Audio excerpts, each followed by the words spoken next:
반석 믿음 15번째 시간입니다. 반석의 믿음으로 이끄는 지침서 15번째 가상치전 첫 번째입니다. 오늘은 예수님께서 십자가에 달리실 때부터 운명하시는 순간까지 남기신 7가지 말씀, 곧 가상치전 중 첫 번째와 두 번째 말씀에 대해서 증가하고자 합니다.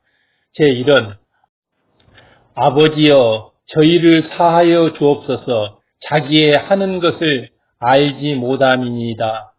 이렇게 해서 첫 번째로 아버지께 이렇게 죄를 용서를 바라는 중생들의 죄를 용서를 바라는 기도를 하셨습니다. 예수님께서 십자가를 지시고 마침내 구원의 길을 완성하시는 시점에서 마치 유언과 같이 남기신 가상치련에는 너무나 중요한 영적인 의미들이 각각 담겨 있습니다. 그 중에 첫 번째 말씀은 아버지여 저희를 사하여 주옵소서 자기의 하는 것을 알지 못함이니이다 입니다. 가장 먼저 예수님께서 하시는 것이 바로 무지한 백성들, 또 무지한 우리 인생들, 바로 자신의 죄가 무엇인지도 모르면서 이렇게 죄를 저지르고 있는 우리들의 죄를 용서해 주시라고 아버지께 용서를 구하는 겁니다. 그래서 아버지여 저희를 사하여 주옵소서, 저희 죄를 사하여 주옵소서. 자기들이 하는 것을 알지 못합니다. 마치 짐승과 같이 자기가 하는 일을 알지 못하고 자신이 지은 죄에 대해서 이렇게 그 중대성을 깨닫지 못하고 그걸로 인해서 사망에 이르게 될 것임을 알지 못하는 중생들을 위한 기도가 첫 번째 기도였습니다. 예수님께서 참혹한 십자가의 형벌을 당하신 것은 바로 저와 여러분들의 죄 때문입니다. 죄인으로서 형벌을 받아야 했던 인류를 대신해서 예수님께서 모든 고통을 겪어주신 것입니다. 이런 사실을 알지 못하는 군중들은, 인생들은 마치 예수님을 흉악한 죄인인 것처럼 멸시하고 조롱하고 천대하고 이렇게 짓밟았습니다. 그리고 정말 용서받지 못할 죄를 저질렀던 것입니다. 하지만은 사랑이 많으신 아버지 하나님, 예수님께서는 우리 중생들이 알지 못하고 저지르는 죄에 대해서 이렇게 용서를 구했던 것입니다. 얼마나 큰 죄를 저지르고 있는지 이들이 알지 못하는 것을 안타까워하면서 사랑의 마음으로 로마 군병들을 또한 죄인에게 하듯이 예수님을 거칠게 대하며 잔인하게 십자가에 못 박았습니다. 그러나 예수님은 그들을 원망하거나 저주하신 것이 아니라 그들을 사해 주시라는 중보의 기도를 올리셨던 것입니다. 이것이 바로 크나큰 주님의 사랑이며 우리 인생들의 죄를 대속하신 구세주로서의 참 모습인 것입니다. 그래서 가상 7원 중 첫 번째 말씀입니다. 7이라고 하는 것은 영적으로 완전 숫자를 얘기하죠. 일곱 마디 가상 7원 거기서 첫 번째 말씀이 바로 우리의 죄들 용서를 구하는 것입니다. 바로 이렇게 해서 구원에도 십자가의 도를 이루어 가시는 것입니다. 이때 예수님의 기도는 예수님을 못 받고 조롱하는 사람들만 아니라 어둠 속에 거하는 모든 인류를 위한 기도였습니다. 이러한 예수님의 사랑의 강구 때문에 주님을 알지 못했던 우리가 용서를 받은 것입니다. 그래서 이 예수님의 첫 번째 이 기도는 가상처럼 첫 번째 기도는 그 당시에 이스라엘의 그 백성들, 인생들뿐만 아니라 로마 군병들, 또 그뿐만 아니라 전 세계에 있는 모든 인생들, 그리고 이후에 2000년 이후에 태어날 우리들까지의 모든 죄에 대해서도 시공을 초월해서 용서를 구했던 것입니다. 이처럼 우리를 용서하시고 사랑으로 기도하신 예수님께서는 주를 믿는 우리는 모든 사람을 용서하기를 원했던 것입니다. 애매히 핍박을 받거나 손해를 보게 될 때도 악으로 대항하거나 감정을 품는 것이 아니라 오직 선으로 대해주기를 원하셨던 것입니다. 바로 우리가 이러한 예수님을 모델로 해서 모든 사람을 용서하고 원수까지라도 사랑하고 용서하라는 이런 메시지를 전달하기 위해서 모범을 보이셨던 것입니다. 바로 구세주로서의 모범을 보였던 것, 너희들도 나처럼 이렇게 모든 사람을 용서하고 너희를 핍박하는 자들을 위해서 기도하고 축복하라. 바로 이런 메시지를 전달한 것입니다.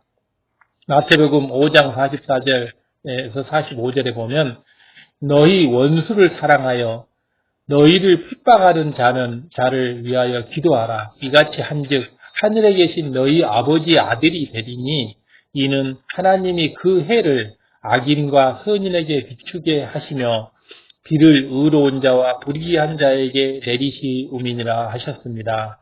즉 이렇게 악인들, 이렇게 죄를 저지르고 있는, 이렇게 예수님을 핍박하고 또 못을 받고 조롱하고 멸시하고 천대하고 이런 사람들을 용서하라고, 그리고 사랑하라고, 그리고 핍박하는 자를 위해 기도하라고, 이렇게 하면 하느님께서 하늘에 계신 너희 아버지께서 너희를 축복하시고 아들 삼아주시고 하나님의 자녀되는 권세를 주신다는 이런 말씀입니다. 바로 하나님께서는 태양, 하늘에 있는 태양을 악인에게도 비추고 선인에게도 비추고 또 비를 내릴 때도 의로운 자에게도 내리고 불의한 자에게도 내리고 바로 하나님의 사랑이 이렇게 광대무변함을 이렇게 가르쳐주기 위해서 구세주로서 이렇게 모범을 보이셨던 것입니다.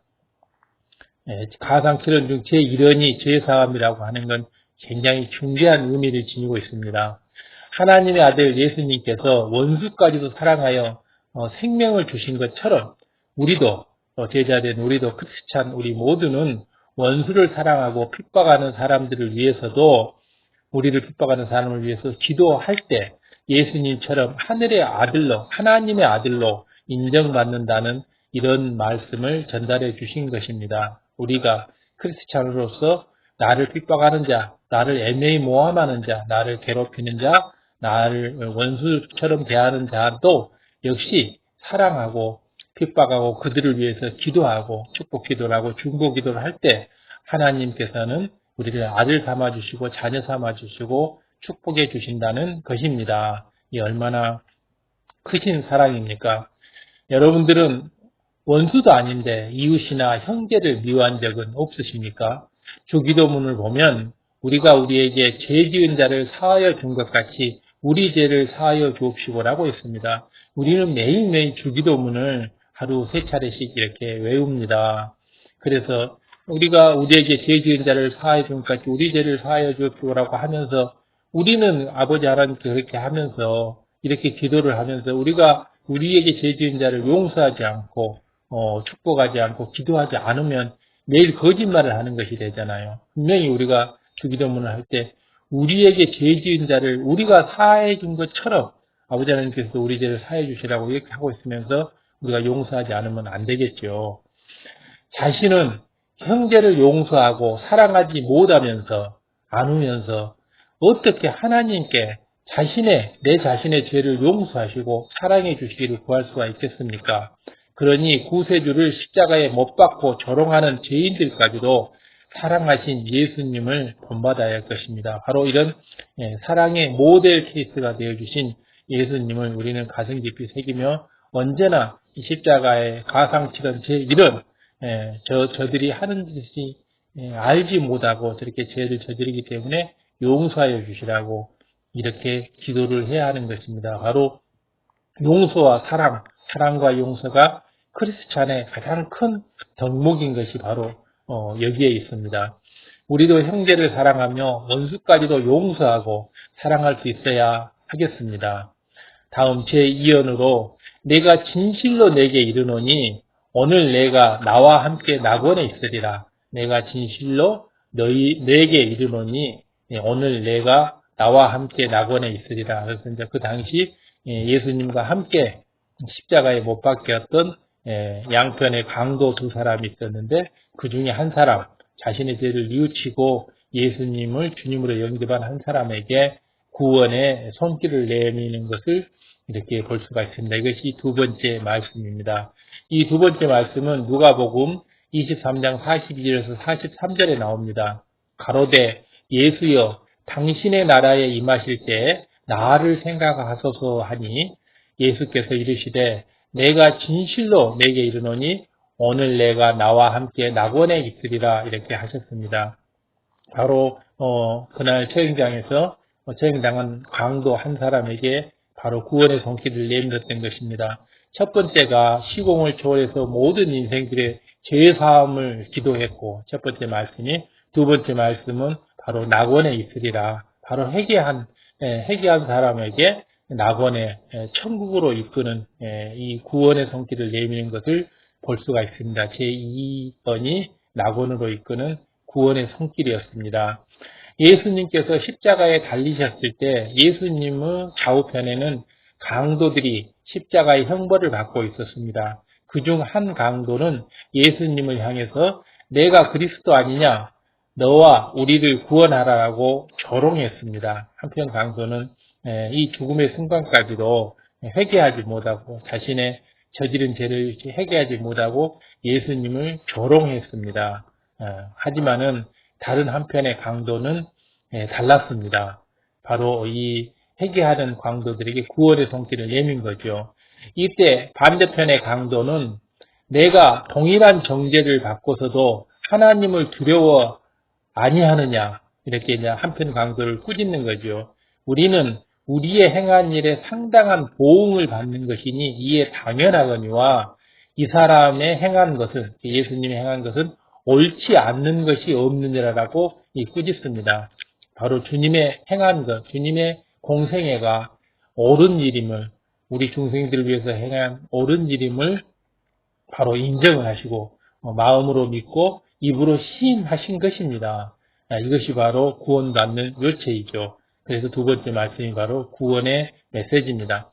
예수님을 향해서 예수여 당신의 나라에 임하실 때 나를 생각하소서 하고 간청을 합니다. 이에 예수님께서는 그 믿음을 보시고 바로 이제 구원이란 바로 믿음이 있을 때 구원을 받는 거죠. 그래서 그 믿음을 보시고 내가 진실로 내게 이르노니 오늘 내가 나와 함께 낙원에 있으리라 라고 구원을 약속해 주셨습니다. 낙원은 천국 중에서 이제 가장 낮은 처소, 제1처소, 가장 낮은 처소죠. 하지만은 이 낙원은 뭐 지옥 가는 거하고는 비교가 안 될 뿐만 아니라 이 지상에 어떤 것도 낙원만큼 행복한 곳은 없습니다. 천국에서 낮은 거지만은 그래도 엄청난 행복이 있는 곳이죠. 예수님의 이 말씀 안에는 많은 영적인 의미들이 담겨 있는데 먼저 천국의 낙원에 대한 것을 알려주셨습니다. 성경에는 천국에 대해서 여러 가지 기록들이 나옵니다. 그래서 성경을 잘 읽어봐 보면 이 천국에 대한 여러 가지 얘기들이 천국이 단계된 게 나눠져 있고 천국의 처소가 여러 가지임을 이렇게 알 수가 있습니다. 이 성결된 그 분량에 의해서, 믿음의 분량에 의해서, 선결된 정도에 의해서 이 땅에서 하나님께 충성한 정도에 의해서 나눠지는 걸 볼 수 있습니다. 고린도후서 12장에서 보면 사도 바울이 셋째 하늘의 낙원으로 이끌려가서 가히 이룰 수 없는 말을 들었다는 고백이 나옵니다. 그 밖에도 느헤미야 9장 6절을 비롯해서 성경 곳곳에 하늘과 하늘의 하늘, 하늘과 하늘들의 하늘, 하늘과 하늘들의 하늘, 또 하늘의 하늘 등의 표현이 나옴으로 인해서 천국은 하나의 하늘이 아니라 하늘이 여러 개 있다는 것을 알 수가 있습니다. 하늘이 있고 또 하늘들의 또 하늘이 있고 그 또 하늘들이 여럿이 있는데 그 하늘들의 또 하늘이 있고 또 하늘의 하늘이 있고 이렇게 해서 여러 표현들이 느헤미야 9장 6절에도 이렇게 나오고 또 고린도후서 12장에도 또 사도 바울이 셋째 하늘이 있다면 둘째 하늘도 있을 것이고 첫째 하늘도 있을 거 아닙니까? 바로 셋째 하늘에 낙원이 있다는 것을 이렇게 사도 바울이 고린도후서 15장에 이렇게 말씀하고 있습니다. 우리 눈에 보이는 육의 하늘만 있는 것이 아니라 영의 세계의 하늘들이 있다는 것을 성경에서는 곳곳에 적고 있습니다. 사도 바울이 본 셋째 하늘은 천국에 있는 공간이며 그 중에서도 특별히 낙원이라는 장소를 언급하였습니다. 셋째 하늘에 있는 셋째 하늘 천국, 셋째 하늘은 천국에 있는 공간이거든요. 그러니까 이 셋째 하늘에서 셋째 하늘 중에서도 낙원, 셋째 하늘은 또 낙원 말고도 다른 또 1천층이 있고 2천층이 있고 3천층이 있고 세루살렘이 있고 이렇게 네 개의 공간으로 이렇게 나눠져 있습니다. 5개의 공간으로, 근데 그 셋째 하늘 중에 이제 첫 번째인 낙원에 대해서 고린도후서에 이렇게 말씀하고 있죠. 또한 요한계시록 21장 10절에서 11절에는 거룩한 성 예루살렘에 대해서, 거룩한 성 예루살렘에 대해 그 성의 빛이 지극히 귀한 보석 같고 벽옥과 수정같이 막더라라고 이렇게 소개를 하고 있습니다.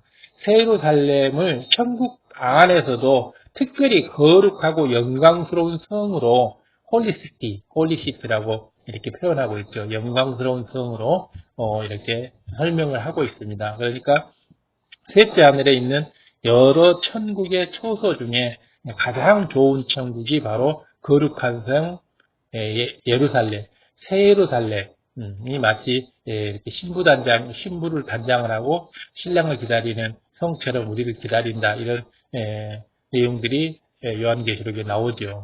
그래서 여러 천국에 대해서 이렇게 성경이 설명을 하고 있습니다.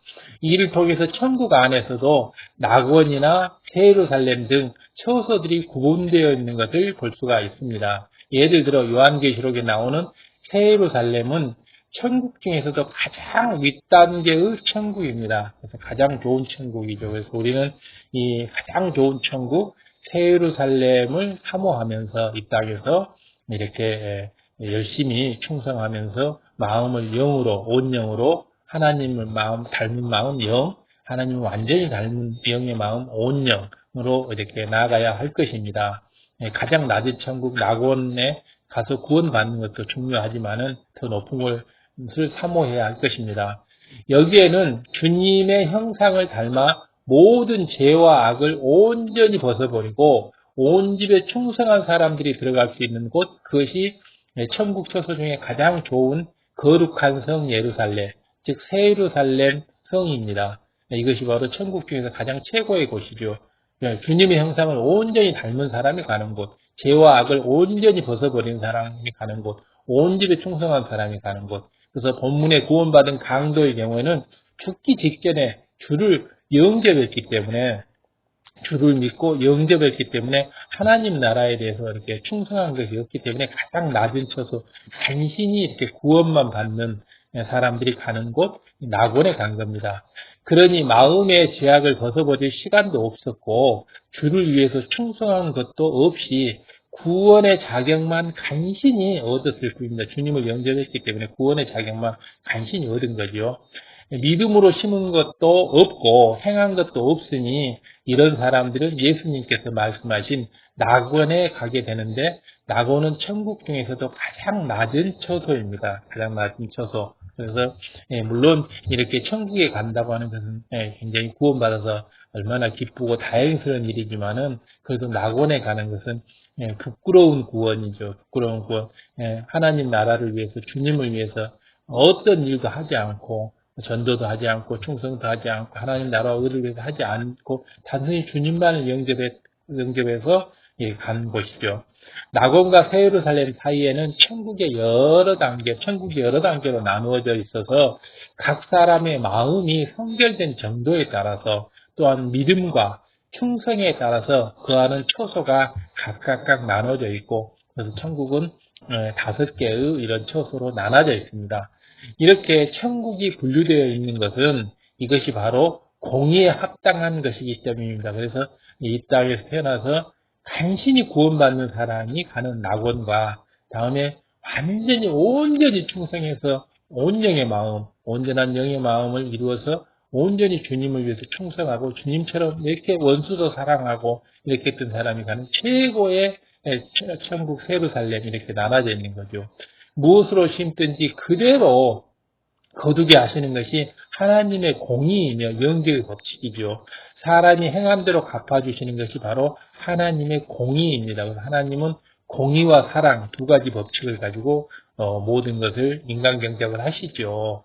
천국에서 영원히 살 처소 또한 사람이 이 땅에서 행하는 것에 따라서 달라지게 되어 있습니다. 그래서 이 땅에서 인간경작을 받으면서 우리가 어떤 행함을 했느냐, 이렇게 이에 따라서 천국에 가는 사람들 중에서도 낙원, 다음에 1천층, 2천층, 3천층, 새 예루살렘, 이렇게 5개의 단계로 나누어져서 각각 분량에 따라서 가는 거죠.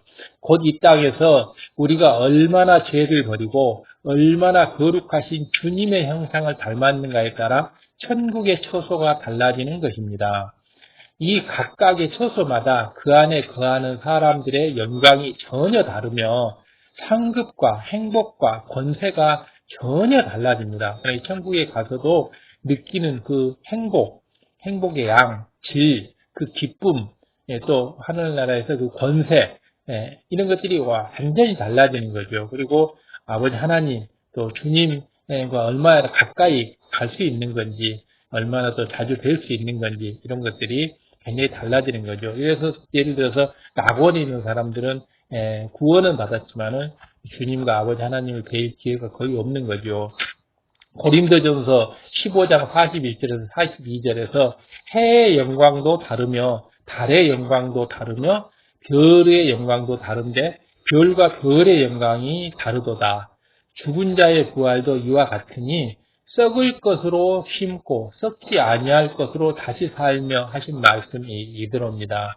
그래서 바로 고린도전서 15장 41절에서 42절 이 말씀은 너무너무 중요한 말이고 영적인 말씀이고 굉장히 난해 구절 중에 하나인데 바로 이 해의 영광이 다르고 달의 영광이 다르고 별의 영광이 다르고 또 별의 영광이 다르다 이렇게 하는 거죠. 그래서 해가 제일로 밝고 그다음에 달이 그 다음 밝고 또 별이 밝고 또 별 중에서도 별의 영광이 다르다. 별 중에서도 또 빛이 틀리는 거 있죠. 장차 주님께서 재림하시고 죽은 자들이 부활할 때 각 사람들의 영광이 다 다르다는 사실을 이렇게 설명하고 있습니다. 정녕 믿음 있는 사람이라면 적당히 살다가 구원만 받으면 되지 하고 할 것이 아니라 어찌하든 더 좋은 천국, 더 높은 천국에 향해서 들어가기를 사모해야 하며 바로 우리들은 최고의 천국, 아버지 주님이 계신 그것이 바로 새 예루살렘입니다. 거룩한 성 예루살렘 성 거기를 사모해서 가야만이 할 것입니다. 그렇기 때문에 구원만 받으면 된다라는 이런 안이한 생각을 가지고 신앙생활을 하면 자칫하면 구원조차도 받을 수 없는 그런 상황이 됩니다. 왜냐하면 원수마귀 사단이 가만 놔두지 않기 때문입니다. 마태복음 11장 12절을 보아보면 세례 요한의 때부터 지금까지 천국은 침노를 당하노니 침노하는 자는 빼앗느니라. 천국이 침노를 당한다. 침략을 당한다. 침략하고 노락질을 하는 것을 침노라고 하죠. 침노하는 자는 빼앗느니라 이렇게 했죠. 여기서 천국을 침노하여 빼앗는다는 말은 우리가 원수마귀 사단과 싸워서 죄를 버리고 주님을 닮은 만큼 더 좋은 천국으로 들어갈 자격을 얻게 된다는 그런 말입니다. 바로 우리가 그냥 구원만 받으면 되고 낙원만 가면 된다고 한다면 이렇게 침노하는 자는 빼앗느니라 이런 말을 쓸 필요가 없죠. 그리고 아까 해의 영광, 달의 영광, 별의 영광, 별과 별의 영광 이런 구분을 할 필요가 없겠죠. 각각 천국이 다르므로 이렇게 낙원과 새 예루살렘 가장 낮은 처소와 가장 높은 처소를 보이면서 그 사이에 여러 가지 처소가 있다는 걸 알려주시는 거죠. 만약 우리들 안에 시기, 질투, 판단, 정죄, 미움, 배신, 간사함, 욕심, 혈기, 간음 이런 죄들을 그대로 가지고 천국에 간다면 천국이 어떻게 되겠습니까? 그러면 천국이 오염돼서 더 이상 거룩하고 행복한 처소라고 할 수가 없죠. 천국을 갔는데 거기에 가니까 시기 질투, 판단 정죄하는 사람들이 가득합니다. 또 미워하고 배신하고 간사한 마음이 가진 사람이 가득하고 욕심꾸러기, 또 화를 내는 사람, 또 간음하는 사람 이런 사람들이 천국에 가득하다고 한다면 그것이 천국이 될 수 있겠습니까? 이런 사람들은 결코 천국에 올 수가 없죠. 들일 수가 없죠. 깨끗한 사람만이 갈 수 있겠죠. 천국에는 죄악들을 가지고는 갈 수가 없고, 선으로, 또 사랑으로, 영으로 읽은 것만큼 가지고 들어갑니다. 그래서 영으로 읽은 분량이 비슷한 사람들끼리 같은 처소에 모여서 살게 됩니다. 바로 영으로 얼마큼 읽었냐에 따라서 같이 사는 이웃과 같이 동등한 분량만큼 이렇게 급수별로 나눠서 천국별로 이렇게 5가지로 나눠서 이렇게 살게 된다는 것입니다. 이것이 바로 하나님의 공의이며 이 땅에서 인간경작을 할 때 가장 합당한 영계의 법칙이죠. 바로 뿌린 대로 거두고 심은 대로 거둔다라고 하는 거죠. 많이 심은 사람은 많이 거두고 많이 뿌린 자는 많이 수확하게 되는 이런 공의의 법칙, 영계의 법칙이죠. 영계의 법칙은 뿌린 대로 거둔다니까요. 이 땅에서도 비슷한 또래끼리 함께 하는 것이 더 즐겁고 이렇게 재밌듯이 천국도 선결되어서 주님을 닮은 정도에 따라서 비슷한 수준의 믿음을 가진 사람들이 어울려 살아가므로 더욱 편안하고 행복할 수가 있는 겁니다. 천국은 이제 육의 세상하고 달라서 믿음, 소망, 사랑을 어느 정도 가지고 있느냐에 따라서 그 수준에 따라서 비슷한 사람들이 이렇게 모여 살게 돼서 1천층, 또 2천층, 3천층, 예루살렘, 낙원 이렇게 정해서 가게 되는데 비슷한 사람들끼리 모여 사게 되는 거죠. 마치 우리 이 땅에서도 초등학생은 초등학생끼리, 중학생은 중학생, 고등학생은 고등학생, 대학생은 대학생끼리 서로 친구가 돼서 이렇게 사귀는 것과 동일한 거죠. 믿음의 수준이 완전히 틀린 유치원생과 대학원생이 함께 살 수는 없는 거죠.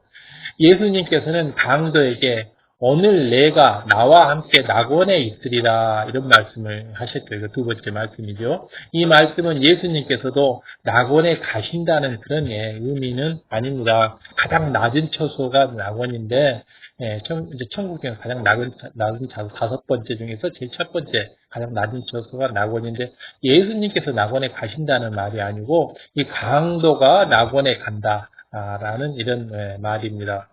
그렇기 때문에 이 말씀은 이제 영적인 의미를 잘 이렇게 새겨서 바로 이 영적인 의미는 대부분 난해 구절이죠. 보면 그래서 이제 하나하나 이렇게 설명을 해줄 때 명심해서 이렇게 이해를 해주시면 굉장히 좋을 것 같습니다. 천국에서 주님께서 거하시는 처소는 가장 아름다운 새 예루살렘입니다. 새 예루살렘, 거룩한 성, 예루살렘 성에 주님께서 살고 있습니다. 우리가 여기를 가면 주님과 함께 살 수 있죠.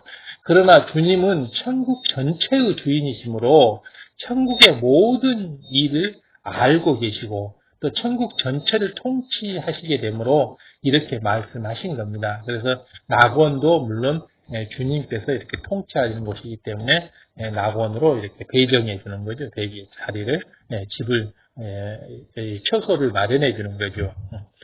그래서 낙원에 가서 이제 내가 강도인 내가 주님을 영접했기 때문에 그 낙원에 있게 될 것이다.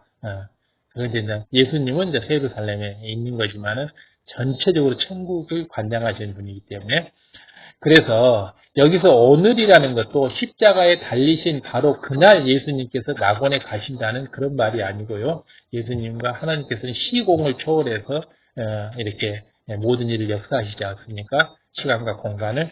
강도가 믿음으로 구원받아 하나님의 자녀가 되었으니 바로 그 시점부터는 그가 어느 곳에 있든지 주님께서 함께 하신다는 그런 의미입니다. 우리가 믿음으로 구세주를 우리 주 예수 그리스도를 구세주로 영접을 하고 그리고 주님의 말씀대로 살려고 이렇게 노력을 하고 이렇게 해 나갔을 때 우리는 어느 장소, 어느 시점에 있든지 간에 우리는 항시 주님과 함께 동행하게 된다는 이런 말이죠. 주님과의 동행을 얘기하는 겁니다.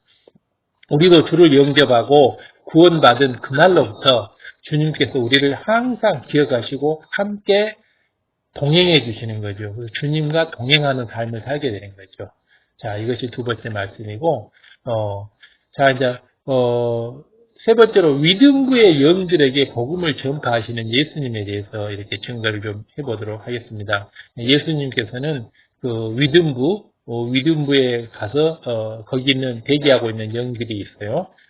죽은 자들, 잠자는 자들, 이 복음을 전파하는 예수님의 사명이 있습니다. 그래서 위등부는 이제 천국입니다. 그러면 십자가에서 운명하신 바로 그날, 즉 금요일에 예수님께서는 어디에 가셨을까요? 이에 대해서 마태복음 12장 40절을 보면, 마태복음 12장 40절에 보면, 인자도 밤낮 사흘을 땅속에 있으리라 라고 하셨습니다. 인자도 밤낮 사흘을 땅 속에 있으리라. 그래서 인자는 이제 주님을 얘기하죠. 주님을 성경에서 인자가 다시 올 때 이렇게 인자는 주님을 얘기하시고 밤낮 사흘을 땅 속에 있으리라 이렇게 얘기하는데 바로 이 땅 속에 있으리라 이것이 바로 이제 음부 중에서 위드 음부를 얘기합니다. 에베소서 4장 9절을 보면 그리스도께서 땅 아랫곳으로 내리셨다. 땅 아랫곳으로 내리셨다라고 설명을 하고 있습니다. 에베소서 4장 9절 그리스도께서 땅 아랫곳으로 내리셨다라고 설명하고 있는데 또 베드로전서 3장 19절에 봐보면 베드로전서 3장 19절에 봐보면 저가 또한 영으로 옥에 있는 영들에게 전파하시니라고 했습니다. 저가 또 영으로 옥에 있는 영들에게 전파하시니 이 말이 무슨 말일까요? 영으로 옥에 있는 영들에게 전파하신다. 그리고 또 그리스도께서 땅 아래 곳으로 내리셨다.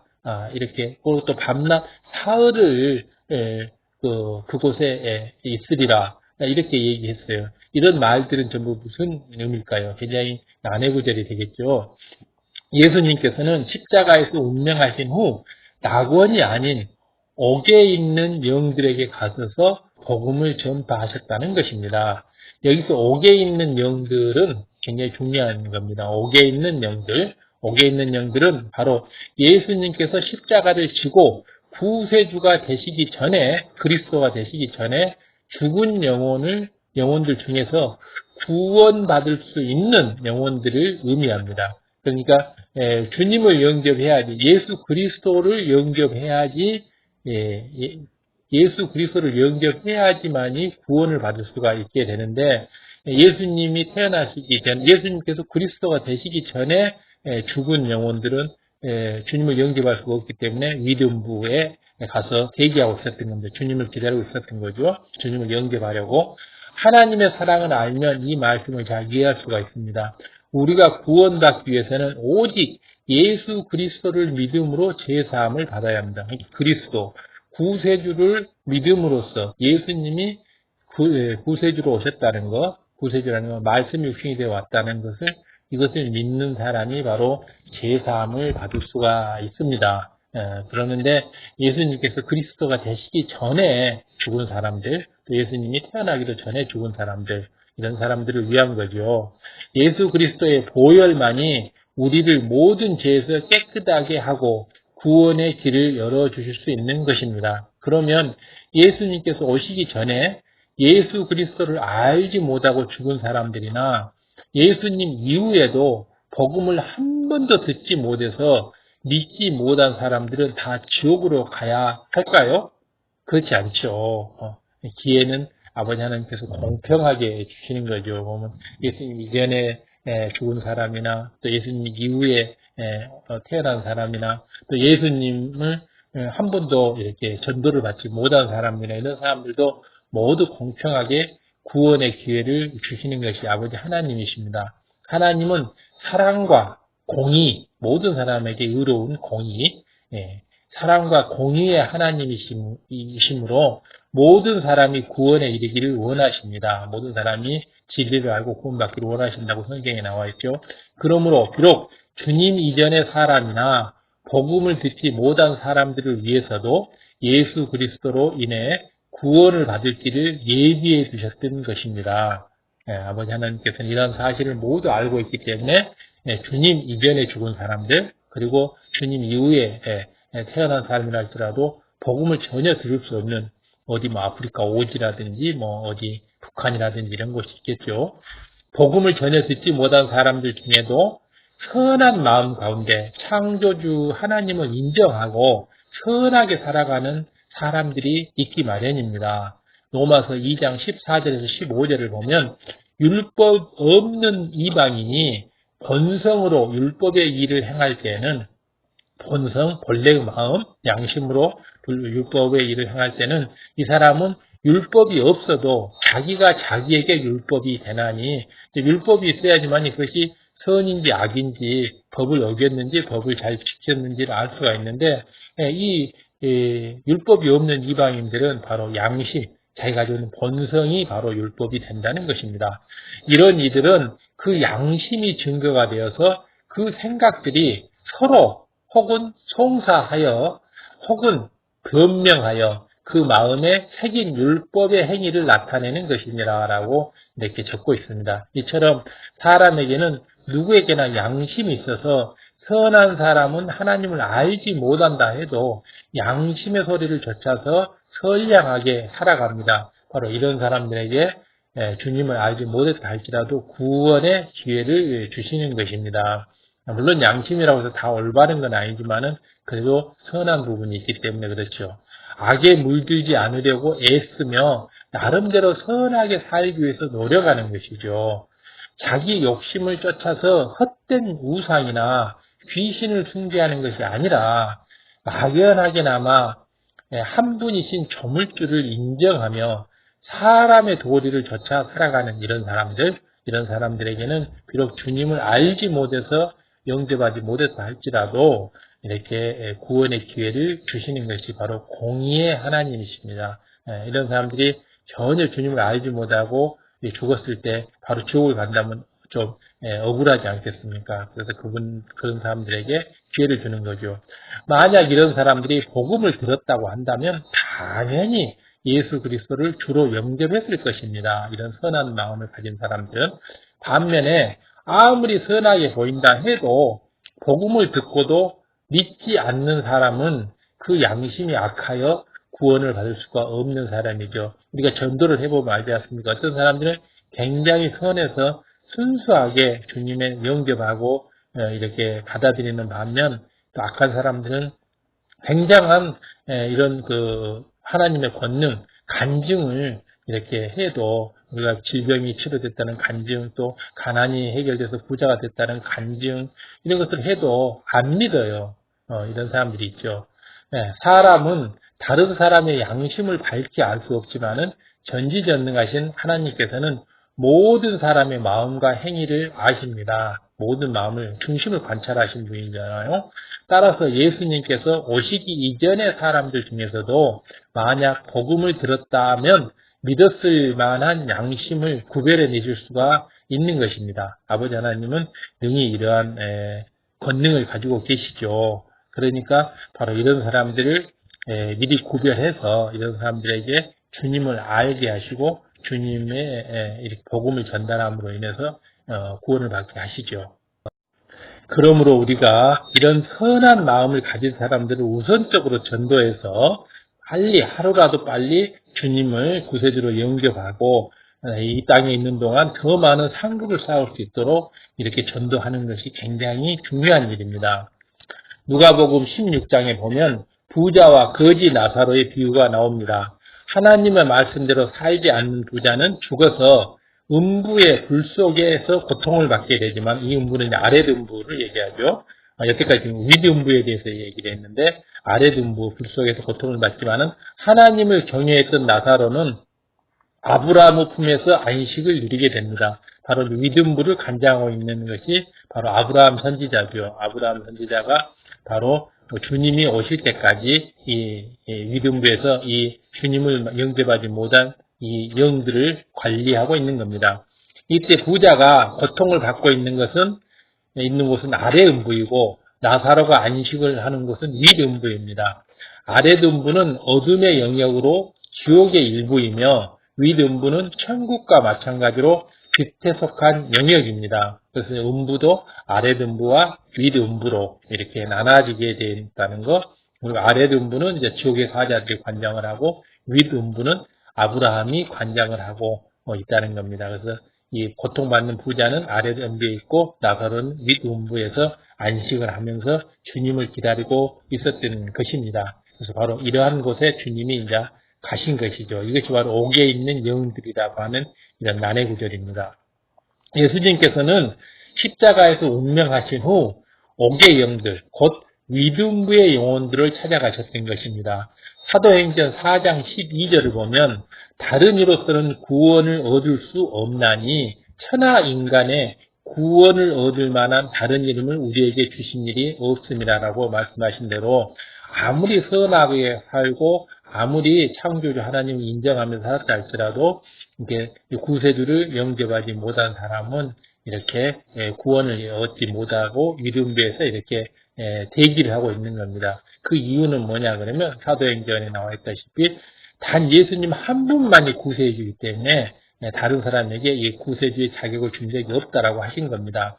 그들에게도 구원의 길이 되신 예수 그리스도를 전파해야지만이 그런 영혼들도 바로 구원을 받을 수 있었던 것입니다. 바로 이때 위등부에 있던 영혼들도 예수님을 구세주로 영접하여 모든 죄를 사함을 받을 수 있었고 구원을 얻을 수가 있었던 겁니다. 이 부분이 굉장히 중요한데요. 이 영혼들이 아무리 선하게 살았다 할지라도 아담으로부터 지어온 원죄가 있고 또 세상을 살면서 아무리 양심에 따라서 살았다 할지라도 양심의 악이 있습니다. 근본의 악. 거기에 의해서 죄를 저질 수 없어. 양심이 다 선한 건 아니지 않습니까?